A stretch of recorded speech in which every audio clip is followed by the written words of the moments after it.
Olá pessoal, boa tarde. É com muita satisfação que eu venho novamente retornar aqui à nossa aula, né, virtual, né, nossa exposição temática relacionado aí aos temas propostos anteriormente em nossa página aí no Facebook. Então, o que foi proposto anteriormente, quer dizer, é uma descrição, né, rápida, logicamente, a respeito da história como um todo. Então, em linhas gerais, primeiro história geral, depois história do Brasil e nas divisões clássicas de história geral. Nós conhecemos, né, pré-história, história, a antiguidade, né, oriental, clássica, idade média, idade moderna, contemporânea e posteriormente história do Brasil, Brasil colônia, Brasil Império e Brasil República. Então nós vamos aí trabalhar esses temas assim, de maneira, vamos dizer assim, rápida, vamos dizer assim, mais generalizada. Não vamos nos apegar aí a pormenores, né? É lógico que, por exemplo, se for interessante para algum aluno ou alguém querer saber mais a respeito de determinado assunto, é só pesquisar na internet, ver outras pessoas, mas não, estou brincando. Algo mais específico, de acordo com o tema apresentado, né, com a era, né, histórica apresentada, é só fazer uma pergunta e, logicamente, que eu vou estar aí respondendo, se não de maneira escrita, né, fazendo algum vídeo ou alguma colocação a respeito disso, ou algum tema pertinente, por exemplo, a essas áreas. Tal, né? Então, o objetivo é trabalhar a história, trabalhar geografia, né, umas duas aulas de geografia, vou trabalhar geografia física geral e geografia do Brasil, quer dizer, são aulas rápidas, né? E depois eu vou trabalhar uma aula de sociologia. Então, são essas aulas que eu vou trabalhar. E vou trabalhar alguns eixos temáticos também, temas, discussões pertinentes àquilo que nós estamos vivenciando agora, e por aí vai, né, colocar aí à disposição de vocês aí na nossa página na internet e no meu canal do YouTube. Então eu tenho um canal do YouTube, né, para quem não sabe, né, eu compartilho o vídeo no YouTube e depois jogo na minha página. E esse canal do YouTube, não reparem não, né? Quer dizer, tem as minhas aulas ali e tem algumas apresentações que eu faço também em sax, né? Eu toco aí um pouco de sax e me apresentei em alguns lugares também e utilizo o sax como recurso também didático, né? Vocês vão perceber isso em alguns momentos, né, que eu toco uma música e falo algo a respeito de algum acontecimento relacionado aí à história, algum feriado, algum calendário religioso. Então eu trabalho dessa forma também, utilizando a música dessa forma, dessa maneira, né, para fixar realmente o conhecimento e para satisfação também, logicamente, né, minha e de quem escuta, eu espero. Então, o objetivo dessa página, né, e não sei se vocês observaram, eu mudei o nome da página, né, em vez de ser aulas particulares, história e geografia, eu coloquei como Wonderful World, né, e aulas de história, geografia e Wonderful World, história, geografia e sociedade, para deixar a página assim mais aberta, né.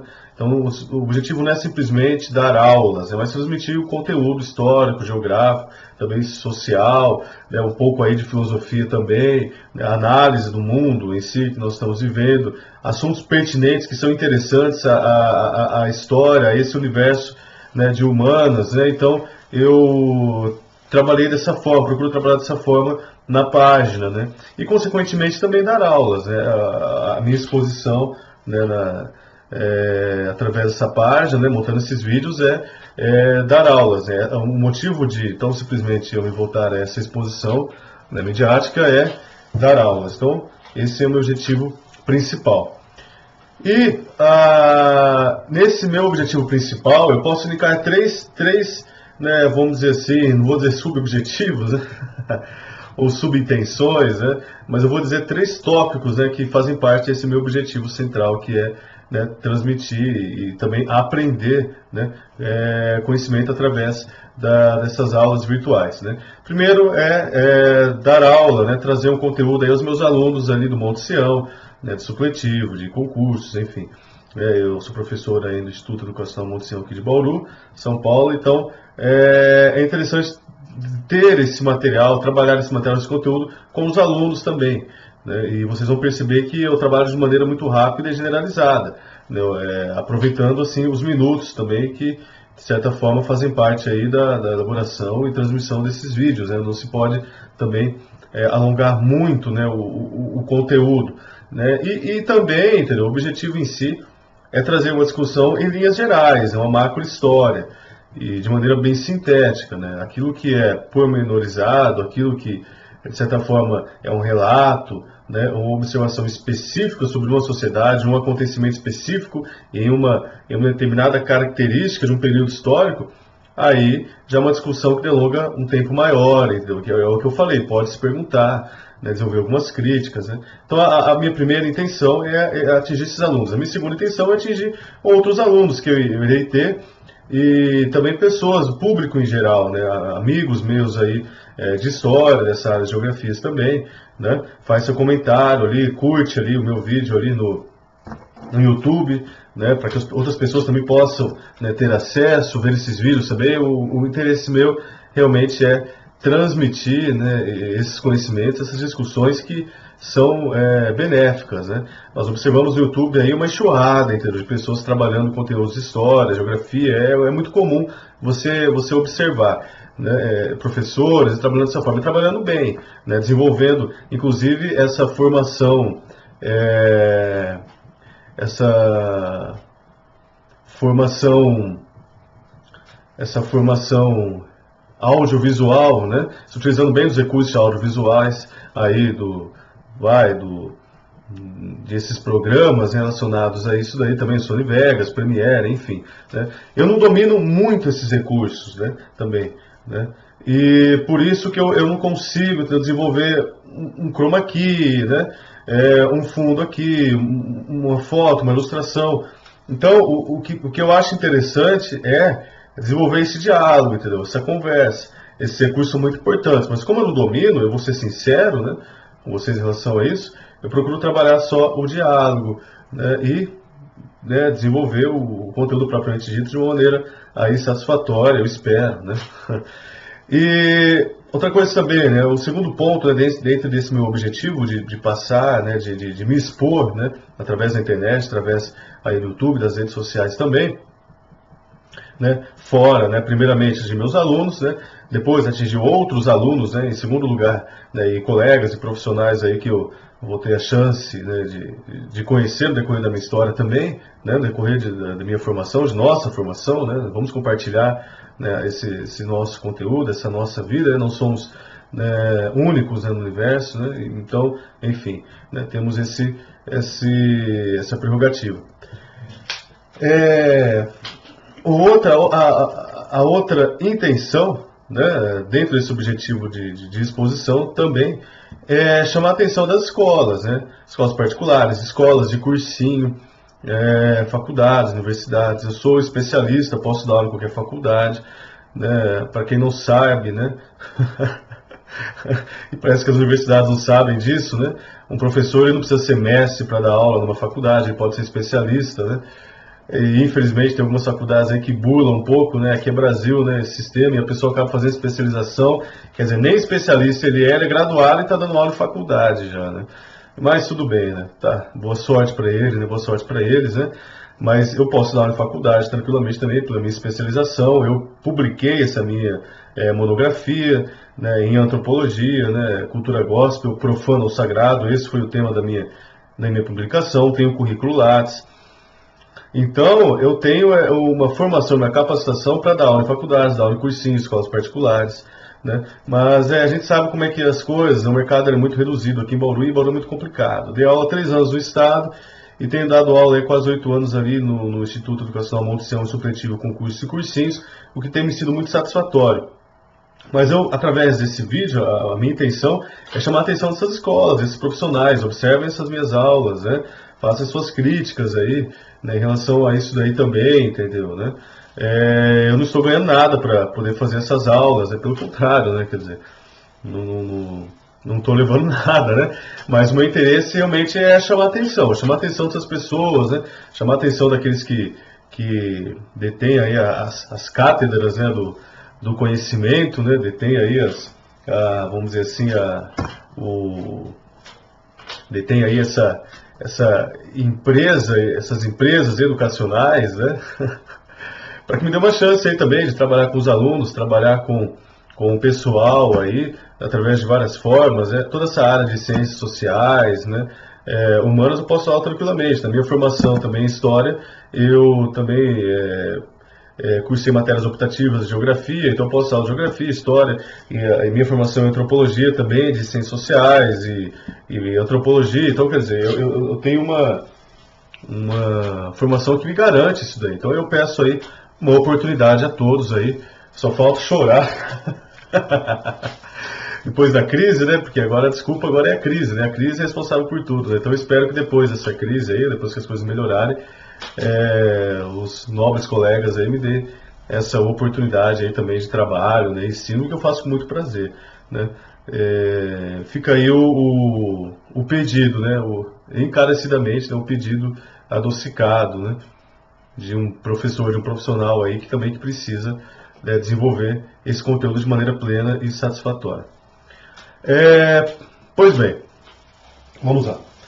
O objetivo da aula de hoje é falar um pouco a respeito da Idade Média. Então eu vou falar, lógico, em linhas gerais, como eu tenho trabalhado nos conteúdos anteriores.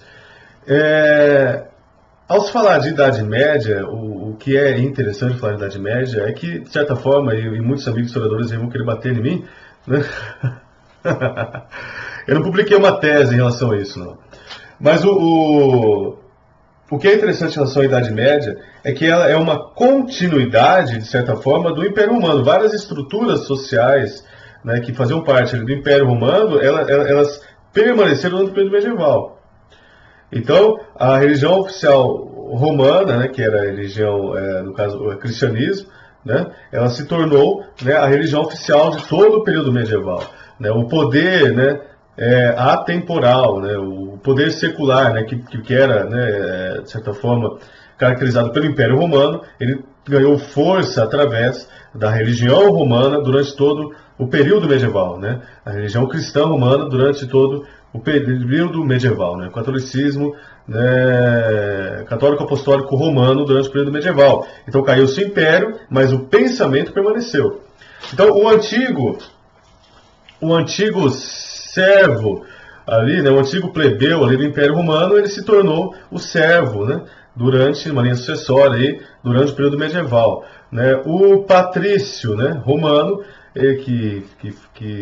né, tinha todo o poder, se tornou o nobre, né.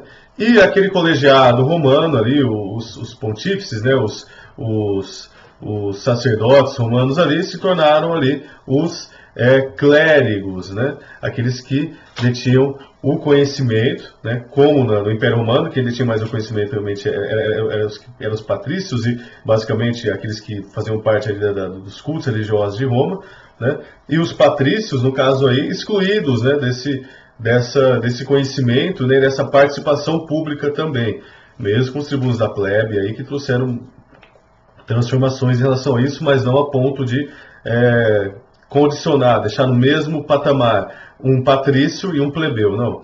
E no período medieval você vê algo semelhante em relação a isso. Então é uma cristalização daquilo que já acontecia em Roma em relação à divisão societária, né, que acontecia, né, que aconteceu no Império Romano. Então o patrício se tornou aí o nobre, né, os sacerdotes, né, os religiosos ali do Império Romano, num culto que era pagão e depois se tornou, né, cristão através do advento e fortalecimento do cristianismo, anexação ao Estado, se tornaram, né, representantes do clero, né, e o servo eram os plebeus, né, aqueles que não detinham poder. É lógico que houve, né, uma mescla de elementos da cultura germânica, né? Então, por exemplo, o guerreiro que se destacava, automaticamente também ele foi aí condicionado a essa condição aí de patrício, né, de nobre, né, de cavaleiro, né? E aqueles que tinham menos força, os povos que haviam sido conquistados, se tornaram aí, durante um processo de sucessão, né, de longa duração, durante uma ação, né, de longa duração, o arquétipo de longa duração, se tornaram ali os servos, né, aqueles que estavam submissos a esse regime. Então isso é o período medieval. Então, Roma foi dividida, né, em duas partes, o Império Romano Oriental e Ocidental. O Império Romano Ocidental ele foi dominado por tribos germânicas, né, e essa dominação né, trouxe essas transformações que eu disse em relação a essas características principais da Idade Média, da sociedade da Idade Média, do período medieval. Só que antes, né, de se cristalizar isso daí também, antes de se formar o feudalismo, né, uma descentralização de poder, né, de terras, né, o mundo não estava mais dividido em cidades-estados, como na antiguidade, não existiam impérios enormes como o Império Romano, né, mas sim em feudos, né, em unidades aí, de terra, né, de glebas, né, onde o senhor feudal tinha todo o domínio sobre os seus servos, né, que estavam ali condicionados a ele através de impostos, né, e pagamentos na terra que ele trabalhava para ele, que é a terra dele, e a terra do senhor feudal. Então isso é a Idade Média. Mas antes disso, existiam dois impérios, né, dois reinos, né, que fizeram parte, do caso aí, da formação do Império Franco-Germânico, né, que foi o Império Carolíngio, né, o principal expoente era o Carlos Magno, e o Império Merovingio, com Clovis Meroveu. E esses impérios, eles tentaram, assim, de certa forma, resgatar aquele antigo império romano, né? Só que, lógico, cheios, né, de toda uma influência germânica, bárbara, né? Você vê a criação de duques, viscondes, né? Essas nomenclaturas faziam parte da concepção dos germânicos, dos povos bárbaros. Houve uma desintegração desses impérios, né? E a última ação de resistência e força que ocorreu, né, foi através de Carlos Martel, né, que impediu a invasão dos povos árabes ali na França, né? Mas depois desse processo de corrosão e de desagregação, né, desses impérios, né, desses reinos, né, houve um processo aí de formação daquilo que conhecemos como feudalismo, a partir do ano 1000, né, até aí o final da Idade Média, o final do século XV, né, que ocorreu todo esse processo. Aí sim a sociedade foi dividida da forma como eu disse, né, anteriormente, né, e essa divisão estamental, essa sociedade, o que justificava essa divisão, o servo, ele nunca deixava de ser servo, ele não poderia deixar de ser servo, ele não poderia ser nunca um nobre, um cavaleiro, nem um pajem, e nem muito menos um representante do clero. Ele era um servo, ele só trabalhava, né? Eles eram aí os laboratores, né? Aqueles que trabalhavam. Os nobres eram aqueles que lutavam, né, principalmente durante as cruzadas, né, na reconquista de Jerusalém. Então eram os belatores, né, vem de bélico, né, aqueles que lutavam e guerreavam. E o clero, eles eram os oradores, aqueles que oravam, né? Então todo o conhecimento aí estava restrito à classe sacerdotal, à classe clerical. Então o clero dominava o conhecimento através do processo de transcrição de documentos, né, bíblicos, né, o processo de cópia, de criação, né, da Vulgata Latina, né, do grego, do hebraico ali. Então eles trabalharam dessa forma também esse período, né, o clero, né, eles tinham todo o conhecimento, todo o saber, né, o nobre, ele era praticamente analfabeto e o servo também muito menos, né, viviam pouco nesse período, né, e estavam sujeitos a essa divisão estamental, onde a igreja justificava tudo isso através da vontade de Deus, dizia-se que era a vontade de Deus. Duas principais escolas dominavam, né, linhas de pensamento dominaram esse período medieval. A primeira delas a patrística, né, uma herança ali do início da era cristã, né, que unificava elementos aí judaico-cristãos e greco-romanos, né, a filosofia ali, né, principalmente a filosofia platônica, né, acoplada, né, à concepção de fé judaico-cristã, e posteriormente também, né, observamos ali nesse período a escolástica, né, dando base mesmo ao pensamento aristotélico, né, dentro dessa cosmovisão judaico-cristã também, e vemos isso através de Tomás de Aquino. Então os grandes nomes responsáveis por essas duas escolas são Santo Agostinho na patrística e Tomás de Aquino ali na escolástica, embasando essa linha de pensamento aí medieval, tal, no caso, né? E vamos lá. Eu falei um pouco, eu falei a respeito dos árabes, né? É interessante, durante o período medieval, falar a respeito dos árabes e da contribuição que eles deram durante o período medieval e, consequentemente, aos nossos dias também, né? Então, os árabes eles foram responsáveis pela difusão de todo o conhecimento, de grande parte, da maior parte do conhecimento aí, né, que foi aí reutilizado, transformado, principalmente no final do período medieval e início da Idade Moderna. Então, eles pegaram todo aquele conhecimento que existia no Oriente, né, conhecimento, materiais, pergaminhos, rolos, né, que estavam perdidos mesmo em vários locais ali do Oriente do mundo, né, e unificaram em várias linhas de pensamento e compreensão. E surgiram vários nomes nesse período, como Avicena, Averroes, médicos, cientistas, Al-Khwarizmi, matemáticos, físicos, né, pessoas que compreendiam um pouco mais o corpo, a matéria, mesmo, entendeu? Dentre essas três religiões, o corpo aí ser considerado, por exemplo, processo de necrópsia, né? Ser considerado aí um tabu, um pecado, mas, entendeu? De certa forma, isso daí foi trabalhado de uma maneira mais satisfatória, mais, vamos dizer assim, mais eficaz através da ação aí dos árabes, né? Da ação aí deles, né? Durante todo esse período medieval. Então isso daí aconteceu mesmo durante o período medieval, né? Isso daí foi, vamos dizer assim, real durante o período medieval. Então os árabes foram, vamos dizer assim, os grandes disseminadores do conhecimento, né? De conhecimentos que tinham sido perdidos durante a formação aí do processo de feudalismo, de construção do período medieval. Então eles foram responsáveis por isso. Mesmo porque havia uma temática, até hoje há, entendeu, né? Mesmo o Alcorão, ele leva as pessoas a estudarem, né? Há uma necessidade muito de aprendizado, de ensino, de conhecimento. Então isso daí foi estimulado muito aí durante o período medieval.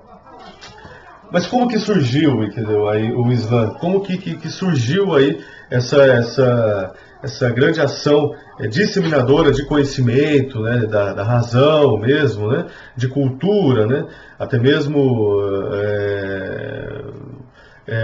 a caligrafia, né, e vários elementos que fazem parte do nosso cotidiano, que são de origem aí árabe também, ou eles pegaram de um outro povo, uma outra cultura e trouxeram à Europa. Mas como que surgiu? Surgiu a partir de Mohammed, né, Maomé. Então Maomé, ele foi um comerciante, em determinado momento ele passou por algumas crises, né, financeiras também, e ele supostamente recebeu uma visão do anjo Gabriel, em árabe, Jibril. E esse anjo Gabriel, ele trouxe, né, uma nova revelação sobre Mohammed. Vale lembrar que na Península Arábica, onde Maomé surgiu e disseminou as suas ideias, né, e homogeneizou e trouxe uma unificação àquelas tribos árabes que estavam dispersas, era formada por cristãos, né, que são os gregos que estavam ali, bizantinos, era próximo ali aquela região, judeus e árabes, né? Só que o árabe, assim, eles tinham alguma semelhança com o judeu, né? O judeu, ele crê em Adonai, né, o Senhor, né? O árabe dá essa mesma interpretação no Deus Criador como Allah, né? E a diferença é que eles criam na Pedra Negra e tinham outras divindades também que eles acabavam ali reverenciando, diferentemente do judeu que tem a fé monoteísta, no Deus único, né? Só que eles estavam sempre assim influenciados por judeus e cristãos, os árabes, né? Então, de certa forma, o Islã ele vem assim com uma síntese desse todo esse pensamento, né? E ele surgiu num período em que realmente a Europa estava muito fragilizada, né? Que foi o início aí do feudalismo, entendeu? Não havia uma centralização mesmo imperial, então, quer dizer, não foi tão difícil a extensão e formação desse império árabe, né? Desse império mouro, né? No caso aí, que ocorreu através da Jihad, da Guerra Santa, né? Dos árabes, né? Da conquista aí dos árabes, né? A expansão da fé islâmica. Então, qual que é a temática principal da fé islâmica, né? É dizer que Allah é o único Deus e Mohammed é seu profeta. E que ele agora escolheu um outro povo para estabelecer a sua aliança, né? Que não é mais o judeu, não são os povos do livro, né? O Al-Kitab, que são os judeus ou os cristãos, mas sim os filhos de Ismael, os muslim, né? Aqueles que se voltam, entendeu? A essa fé em Allah de maneira, vamos dizer assim, viva, né? Através do Alcorão, né? Que foi as recitações que Mohammed trouxe, né, aos seus discípulos, depois foi compilado e escrito por outras pessoas também.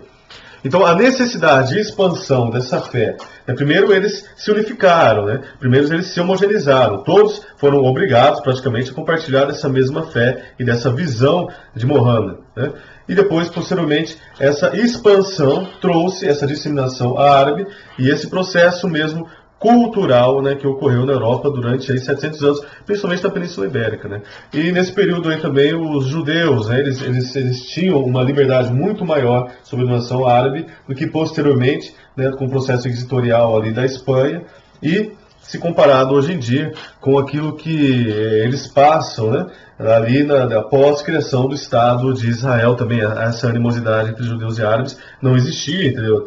Tão assim acentuada quanto ocorre hoje em dia, né, justamente após a criação do Estado de Israel em 1948. Então, o que é interessante na Idade Média é isso daí, né, a desintegração do Império Romano, né, a formação aí do feudalismo, né, a expansão árabe, dominação árabe durante todo esse processo, né. É lógico, por exemplo, pode falar, por exemplo, a respeito da dominação mongólica, na parte ali, né, oriental, a China, né, mas são assuntos, entendeu, que a nossa visão eurocêntrica não contempla, entendeu, e não que não tenha existido, existe sim. Por isso que eu falo, é interessante desenvolver uma história paralela, ou um apêndice em relação a essas culturas que também são muito importantes. História da África, história da China, história da Índia, né? É muito interessante compreender e saber mais a respeito de tudo isso. Os povos da América, né, que constituíram toda aquela sociedade, civilização pré-colombiana, isso é muito interessante, né, e faz parte da história universal, faz parte da nossa história como um todo. Mas o que é interessante, né, em relação à Idade Média também, né, é a formação de uma outra classe social, que surgiu a partir dos servos, que é a burguesia. Então, o que é o burguês? O burguês é o servo que ele cansou de ser servo, então ele começou a adquirir a capacidade de guardar mais coisas e trocar essas coisas, trocar esses objetos, trocar esse material, trocar aquilo que eles produziam por outros materiais. Era uma comida que eles trocavam por uma outra comida, era um cereal, um pão que eles trocavam por uma outra coisa, era um serviço prestado que era trocado em espécie. Isso daí foi desenvolvendo aos poucos, né, as feiras, né, que eram locais de trocas, né, e posteriormente se tornou também locais de trocas de serviços, né, de favores. E com o tempo o servo ele deixou de viver no campo para viver nessas feiras, simplesmente como um comerciante, como um burguês. O judeu também sempre ali paralelamente agindo dessa forma, porque ao judeu não era destinado a ação pública, ele não era um servo, ele sempre foi considerado um pária nessa sociedade europeia, né? Então, de certa forma, ele também exercia aí, e fomentou também a formação aí dessa burguesia, dessa classe comercial. Isso daí, né, ao longo dos séculos, né, desenvolveu e trouxe aquilo que conhecemos como modo de produção capitalista, que marca aí, o fim da Idade Média e o início da Idade Moderna, com as grandes navegações, né, a tomada de Constantinopla pelos turcos otomanos, o fim do Império Bizantino, a reforma protestante também, uma religião cristã também que se adequasse a essa nova realidade, né, essa nova sociedade que surgia, livre, né, daquele pensamento antigo medieval, que era da vontade de Deus que todos os homens vivessem daquela forma, né, daquelas 3 divisões estamentais. Não é mais assim, né? As pessoas são livres, entendeu, para terem sua própria vida, né, terem seu próprio, vamos dizer assim, destino, suas próprias, vamos dizer assim, posses, né, e escolhas, né? Então, isso daí marca, né, toda a Idade Média, o fim da Idade Média, a ascensão da burguesia e o início da Idade Moderna, com as grandes navegações, a mudança de pensamento através do Renascimento, que antecede um pouco ali, né, e passa ali também a Idade Moderna, o Iluminismo, a própria Revolução Francesa, que marca o início da Idade Contemporânea. Então, isso daí é toda uma transformação de pensamento, né, uma revolução nas artes, uma revolução do pensamento, uma revolução na ciência, uma revolução na filosofia, uma revolução até mesmo na teologia, na maneira de se compreender, entendeu, o sagrado, né? Isso daí trouxe essas grandes transformações que fizeram parte aí da Idade Moderna como um todo, dando início aí a novas mudanças que ocorreram posteriormente. É isso aí, pessoal, obrigado, espero ter sido claro, né, em relação a isso. As perguntas podem ser feitas a qualquer momento também. E vamos que vamos. Obrigado a todos. Até a próxima.